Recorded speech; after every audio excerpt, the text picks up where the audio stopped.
कंठाभरण वाणी विलास की उपाधि अकबर द्वारा किसे प्रदान की गई थी? इतिहास से संबंधित, मध्यकालीन इतिहास से संबंधित प्रश्न है। एमपी का भी मान लीजिए, कोई दिक्कत नहीं है, मध्य प्रदेश के कल्चर से भी काम हो जाएगा। बिल्कुल, तानसेन, जिनका मूल नाम क्या था?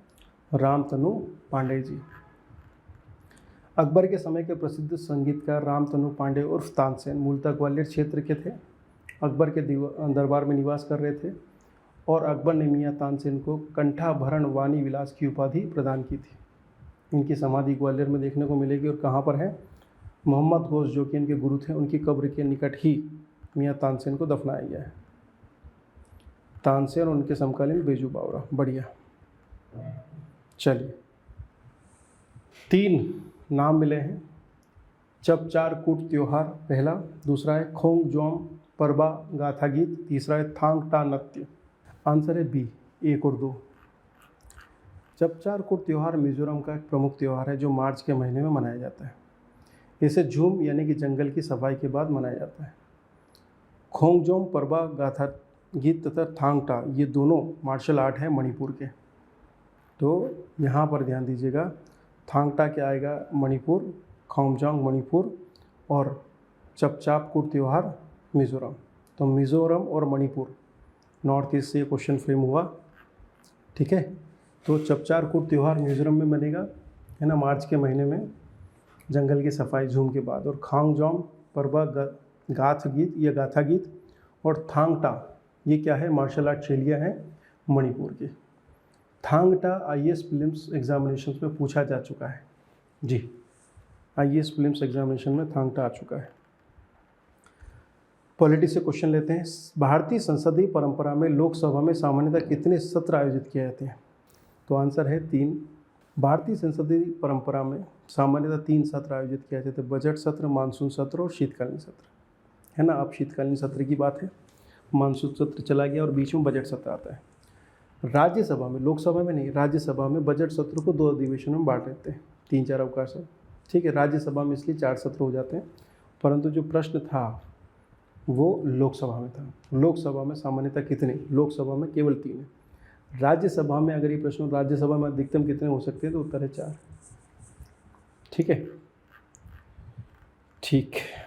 चलिए, छपाई में प्रयोग किए जाने वाली स्याही किसके अपघटन से प्राप्त होती है? आइए साइंस की तरफ चलते हैं। छपाई में प्रयोग किए जाने वाली स्याही किसके अपघटन से प्राप्त होती है? एसिटिलीन, मीथेन, कार्बन टेट्राक्लोराइड या बेंजीन? आंसर है मीथेन। ठीक है, छपाई में प्रयोग किए जाने वाली स्याही मीथेन के अपघटन से प्राप्त होती है। मीथेन के बारे में आप जानते हैं, रंगहीन, स्वादहीन और गंधहीन गैस है। ठीक है, इसके अतिरिक्त मीथेन कार्बनिक पदार्थों के विघटन से भी उत्पन्न होती है। कोयले से निकलने वाली गैस भी, ये मार्श गैस भी नाम है इसका। मीथेन गैस काले रंग, मोटर टायर, छापे खाने की स्याही, पेंट और कार्बन छड़े बनाने में उपयुक्त होती है। ठीक है, धान के खेत, कोयले की खदानों, घरेलू पशु आदि से भी वातावरण में मीथेन गैस का स्रावित होता है। आर्द्र भूमि, समुद्र मीथेन उत्सर्जन के प्रमुख प्राकृतिक स्रोत। एक बार आईएएस प्रीलिम्स एग्जामिनेशन में पूछा गया था कि मीथेन सर्वाधिक मात्रा में कौन उत्पादित करता है, और 4 ऑप्शन दे दिया था, और वहाँ पर जो आंसर्स थे कि कौन कौन क्षेत्रों से मीथेन उत्सर्जित होती है, इस डिटेलिंग से उस प्रश्न का आंसर बनता था कि मीथेन का उत्सर्जन कहाँ कहाँ से हो रहा है। तो धान के खेत, कोयले की खदानों, घरेलू पशु जो जुगाली करते हैं उनके मुंह से मीथेन निकलती है। ठीक है, मध्य प्रदेश के किस भाग में मुख्य रूप से लाल पीली मिट्टी देखने को मिलती है? एमपी ज्योग्राफी का क्वेश्चन है जी। मध्य प्रदेश के किस भाग में मुख्य रूप से लाल पीली मिट्टी देखने को मिलती है? उत्तरी मध्य प्रदेश, पूर्वी मध्य प्रदेश, पश्चिमी मध्य प्रदेश। पूर्वी भाग में लाल पीली मिट्टी, उत्तरी भाग में जलोढ़ तथा कछारी मिट्टी। तो ये देखिए, मिट्टी के क्रम में देखें तो पूर्वी भाग में लाल पीली मिट्टी, मिश्रित मिट्टी, साधारण काली मिट्टी वाला बेल्ट तो आपको पता ही है पूरा का पूरा, और उधर जलोढ़ी और कछारी मिट्टी। मिश्रित मिट्टी वाला क्षेत्र आपका रीवा, पन्ना, सतना और छतरपुर वाला जो बेल्ट है, निवाड़ी छतरपुर वाला।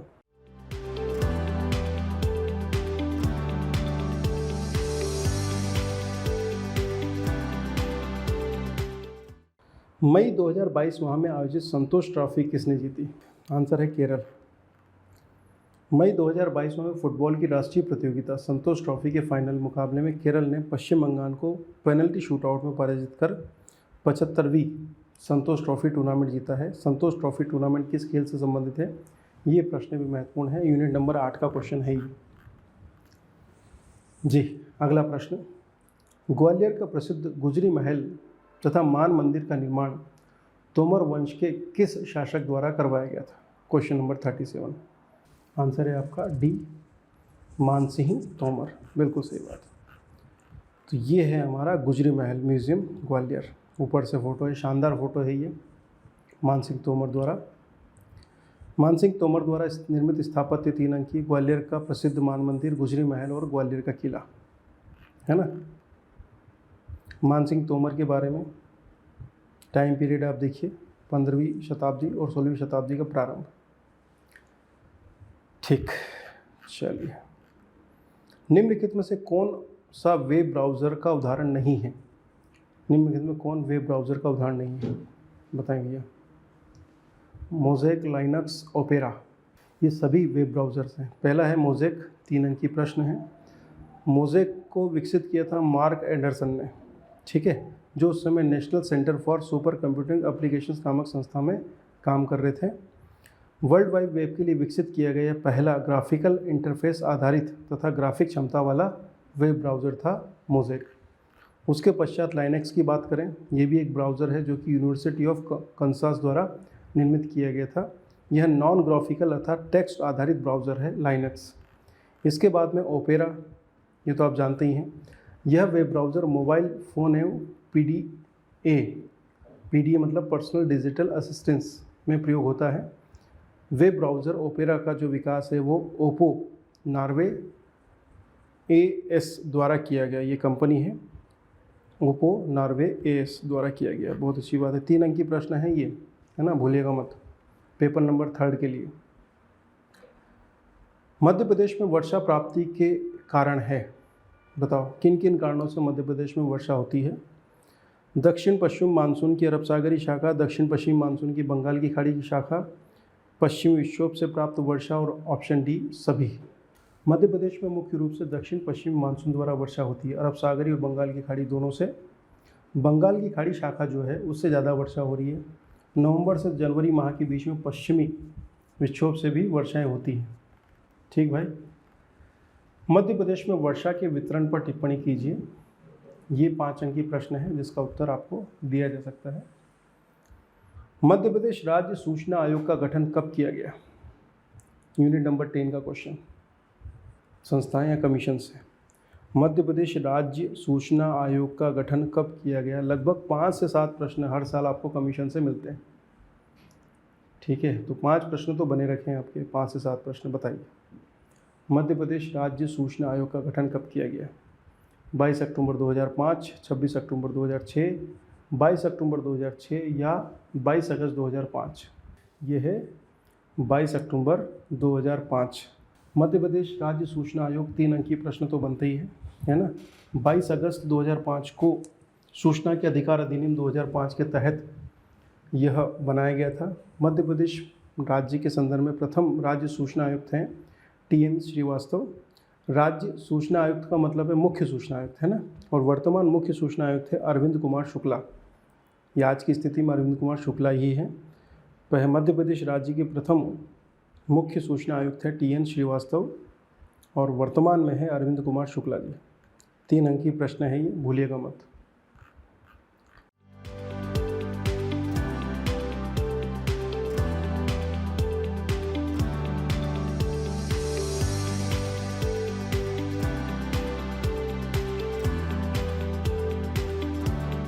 कोई भी सपना साकार करने के लिए सबसे जरूरी है सही कोच का होना।